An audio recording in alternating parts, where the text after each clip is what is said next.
Mark is a hypocrite, and today I'll be explaining to you why, and also why that's okay. Enough of the intro, DJ play the music.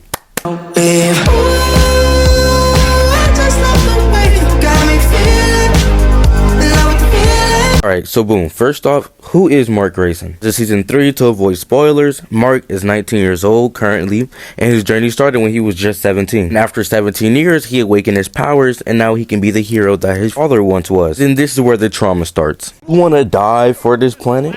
Fine. What's 17 more years? I can always start again. Make another kid.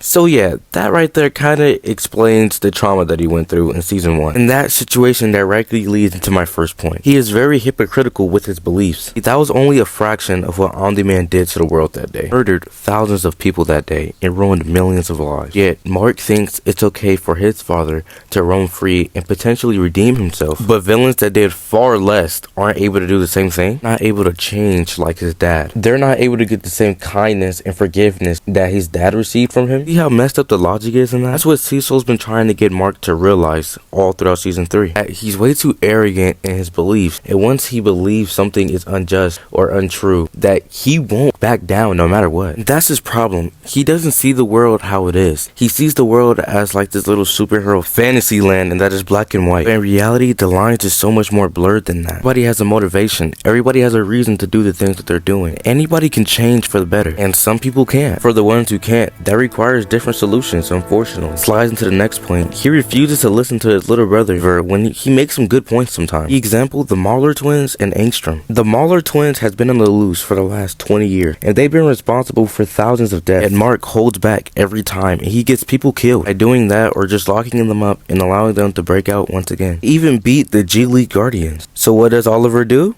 He comes in and he puts a stop to all that ish. He kills both twins right then and there. Even though Mark tells him not to, go, directly saving thousands of lives. And Angstrom, Mark had zero intentions of killing him again, and it took Oliver literally screaming that he needs to kill him so he can never do this again for Mark to realize what he has to do. But by the time he realized this, millions of people died because of him. He had marks all over the world killing people. Don't get me started on what Mark was doing during all of that. Mark allowed millions of people to die, and he put Debbie and Oliver at risk of dying to be with his wife, who only had a broken femur. See, heroes don't do that. Heroes don't pick and choose when they want to be a hero, and they for damn sure don't do that when it's their fault. You see, that's where the similarities between him and Spider-Man truly disconnect, because a real hero would never do anything of the sort. They would fight to the last breath, no matter what. That was really disappointing to see coming from the main hero, or the strongest nigga on earth. There should be no reason why your little brother is doing more than you, and he's like 2 years old. Don't get me started with him and Cecil. When Cecil begged Mark to come out and help put a stop to Angstrom and all the clones, Mark said no. He decided to do what he wanted to do and stay with his girlfriend. But when Conquest came, and after all the disrespect that he gave Cecil, he fully expected Cecil to come help him after screaming his name.